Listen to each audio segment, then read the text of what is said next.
کیا آپ نے کبھی سوچا کہ کیلا جو کہ انتہائی عام ملنے والی چیز ہے اس کا ذکر قرآن پاک میں کیوں آیا؟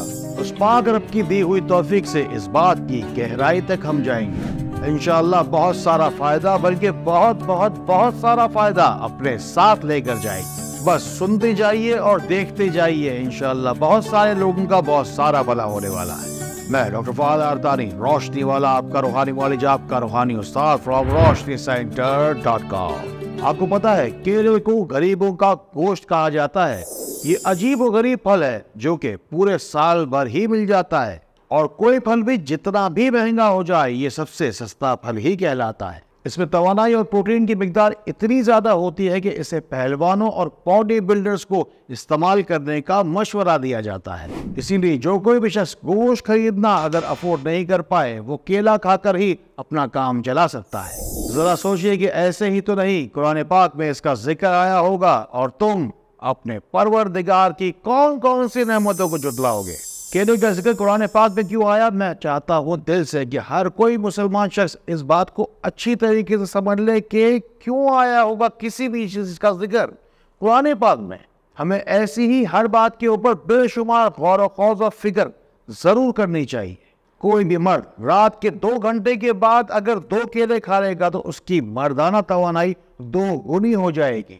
جو لوگ بھی اپنا وزن کم کرنا چاہتے ہیں لیکن کہتے ہیں کہ بار بار بھوک لگتی ہے، تو جب بھی بھوک لگے کیلا کھائیں، کیونکہ اس میں بے شمار فائبر ہے جو کہ آپ کی بھوک کے احساس کو کم کرتا ہے۔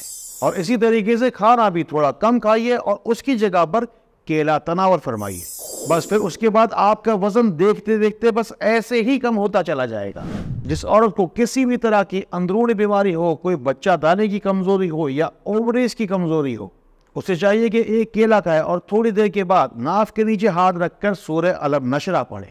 جس بچے کی یادداشت کمزور ہو، ماں باپ کبھی ٹیوشن سینٹر کو بدلتے ہوں، کبھی اسکول کو بدلتے ہوں، لیکن بچہ پھر بھی کسی طرح پڑھ نہ پائے، تو اس بچے کو ناشتے میں کیلا کھلائیے، کیونکہ اس کے اندر ہے میگنیشیم جو کہ بچے کی سوچنے سمجھنے کی صلاحیت کو بڑھا دیتا ہے۔ ساتھ ہی ساتھ اس بچے کے ماتھے کے اوپر 41 مرتبہ یا حافظ پڑھنے سے بڑا فائدہ ملتا ہے۔ روشنی سینٹر کی تو ہر بات ہی روحانی رہنمائی سے بھرپور ہوتی ہے، اور ہماری ہر بات کے پیچھے سائنٹیفک ریسرچ کی مضبوط دلیل ہوتی ہے۔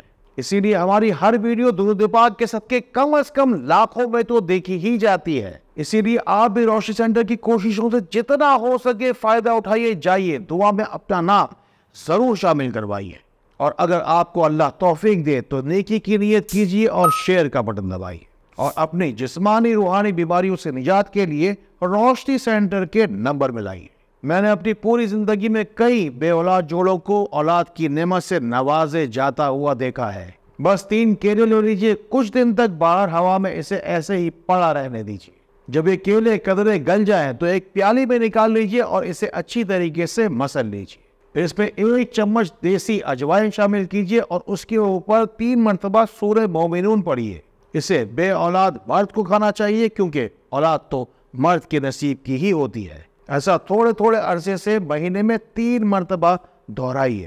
انشاءاللہ تعالی الرحمن آپ بھی چند ہی مہینوں میں ایک خوشخبری سناتے ہوئے دکھائی دیں گے۔ جبکہ جن خواتین کو بات پر تھکاوٹ رہتی ہے، چہرہ تو اترا رہتا ہے لیکن طبیعت بھی بڑی نڈھال رہتی ہے، کبھی کہتی ہے کہ پیروں میں تو کریمپس پڑ جاتے ہیں لیکن ہاتھوں میں بھی زیادہ جان نہیں ہے، کبھی سر بھاری رہتا ہے اور کبھی آنکھیں، اور کبھی بیٹھے بیٹھے ہی بلا وجہ گھبراہٹ ہوتی ہے، ایسی خاتون کو چاہیے کہ 1 گلاس دودھ میں 1 کیلا پیس کر بس روزانہ پینا شروع کر دیں۔ پھر دیکھیں چند ہی دنوں میں کیسے آپ کی صحت کی رونقیں بحال ہوتی ہیں۔ آپ کو پتا ہے جس زمانے میں لوگ کیمیکل سے بھرے ہوئے فیس واش، فیس ماسک اور بات پر عجیب سے عجیب تر فیشل چہرے پر نہیں لگاتے تھے، لیکن پھر بھی اس زمانے میں لوگوں کے چہرے چمکتے ہوئے ہی نظر آتے تھے، اسی زمانے کا ایک قدیمی نسخہ اپنے پاس نوٹ کیجیے۔ 1 کیلا لیجیے، اس میں 1 انڈے کی سفیدی شامل کیجیے، تھوڑا سا نیمبو کا رس شامل کیجیے اور تھوڑا سا زیتون کا تیل، اور اسے اچھی طریقے سے ملا کر لیپ بنا لیجیے۔ اس قدرتی فیشل اسکرب کو ہاتھوں پیروں پر اور چہرے پر، گردن پر اور گلے پر اچھی طریقے سے مساج کیجیے، اور پھر تھوڑی دیر جا کر دھوپ میں بیٹھ جائیے اور خالص ہونے کی نیت سے سورہ اخلاص پڑھیے، اور پھر تھوڑی ہی دیر گزارنے کے بعد چہرے، ہاتھوں پیروں کو سادہ پانی سے، تازہ پانی سے دھو لیجیے۔ پھر یقین جانے کہ آپ کے چہرے کی خوبصورتی ایسے نکھر کر آئے گی کہ بنا میک اپ کی بھی آپ کی خوبصورتی ایک مثال بن جائے گی۔ ایک بظاہر بیکار دکھنے والی چیز کے بارے میں آپ کو چند باتیں میں ایسی آپ کو بتاؤں گا کہ آپ گھوم کر رہ جائیں گے جیسے آپ کا پیر کیلے کے چھلکے کے اوپر آ گیا ہو۔ جی ہاں، اب سنیے کیلے کے چھلکے کی کہانی۔ چہرے پہ لگائی جانے والی مہنگی سے مہنگی کسی بھی کریم کے اندر جو 2 کیمیکل سب سے زیادہ استعمال ہوتے ہیں، ان میں سب سے زیادہ سر فہرست ہے پیکٹن اور لیوسن۔ یہ دونوں ہی اللہ کی قدرت نے آپ کو کیلے کے چھلکے میں فری میں ویسے ہی دیے ہوئے تھے۔ اگر آپ کے چہرے کی جلد ان ایون اسکن ٹون ہے اور چہرے پر داغ دھبے ہمیشہ بنتے رہتے ہیں تو کیلے کے چھلکے کو اس پر اچھی طریقے سے رب کیجیے۔ اور اگر چہرے پر دانے بھی نکلتے ہیں تو ایک اینٹی سیپٹک آپ کو چاہیے ہوگی جو کہ ہے ہلدی۔ کیلے کے چھلکے میں لگا کر ہلدی کے ساتھ اسے رب کیجیے۔ اور اگر چاہتے ہیں اپنے چہرے کے اوپر نکھار بے شمار اور ہو آپ کا چہرہ ایسا کہ جس پہ نہ ہو ختم کبھی بھی خوبصورتی کی بہار، تو اسی کیلے کے چھلکے کے اوپر تھوڑا سا شہد لگائیے اور پھر مساج کیجیے۔ اور اگر چہرے پر بے شمار دھبے بنتے ہوں، کونیاں اور گھٹنے کالے پڑ جاتے ہوں، تو اسی کیلے کے چھلکے کے اندر تھوڑی سی کلونجی پسی ہوئی شامل کیجیے اور پھر اس سے مساج کیجیے۔ ذرا سوچیے کہ قرآن پاک کے اندر سورہ واقعہ میں 29ویں آیت کے اندر کیلے کا ذکر باقاعدہ کیا گیا۔ اب سنیے، اس میں موجود ہے پوٹیشیم، وائٹامن B6 اور وائٹامن C، بہت سارا میگنیشیم، کاپر اور فائبر۔ اگر کوئی ڈاکٹر میری بات سن رہا ہے تو وہ ضرور اس بات کی تصدیق کر دے کہ یہی وہ چند چیزیں ہیں نا جو ہمیں چلنے پھرنے اٹھنے بیٹھنے میں زندگی کے ہر کام میں ہی کام آتی ہیں۔ ہو سکتا ہے کہ چند سالوں بعد ہم اس دنیا میں نہ رہیں، لیکن یہ تو یقیناً ہو سکتا ہے کہ کافی سالوں بعد ہم میں سے اکثر لوگ اس دنیا میں موجود نہیں رہیں گے، بس لے کر کیا جائیں گے اس دنیا سے بہت ساری یادیں اور بہت ساری نیکیاں جو اس دنیا میں جیتے جی ہم نے سمیٹی۔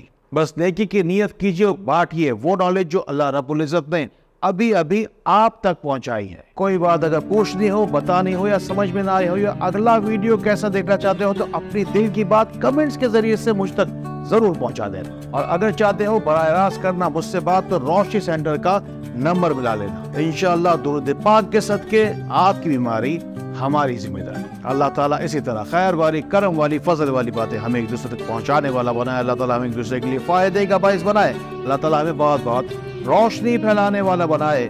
السلام علیکم ورحمۃ اللہ۔